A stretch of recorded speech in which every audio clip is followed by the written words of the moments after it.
November 1996, American Healthcare Association annual meeting, Atlanta. I was there. 3 national adapt actions in 7 years in Atlanta. This year's targets were the American Healthcare Association, Republicans and Democrats. Day 1. At a prearranged meeting, ADAPT representatives from each state confronted Speaker Newt Gingrich about his lack of leadership on House Bill 2020, CASA, and ultimately hammered out an agreement to work together. As these negotiations were taking place, several hundred of us marched to the plaza in Centennial Olympic Park to hold a press conference and rally. At the press conference, Michigan ADAPT organizer Marva Ways read a resolution indicting the United States regarding its policy of institutionalizing people with disabilities. Emotions ran high as the crowd, in memory of friends and family who have died in institutions, planted flags in the grassy hillside along the plaza. Day 2. Now it was time to confront the president.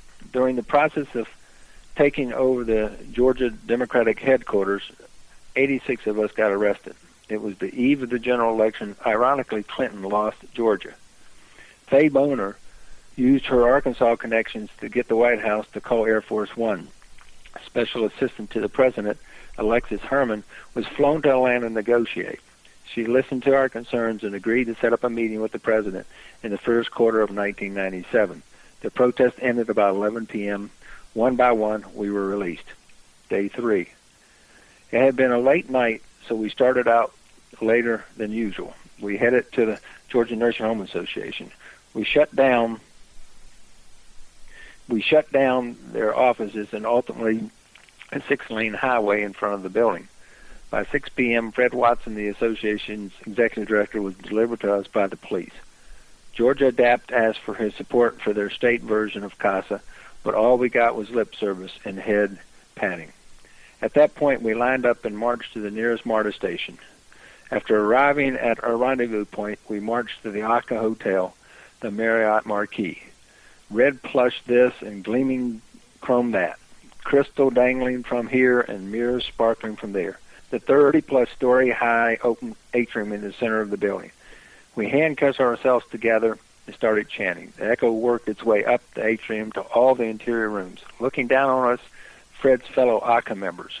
After a while, some among us grew restless and started to crawl up a set of escalators that had been turned off. The police made the ACA conventioneers leave the common areas and began to arrest. City buses were lined up in the circular drive in front of the hotel, and busload by busload we were hauled off. It was almost 6 in the morning before the last of the crowd, total 101, was taken away. About noon, the last of us had been processed, released, and brought back to our hotel for some much-needed sleep. Party time.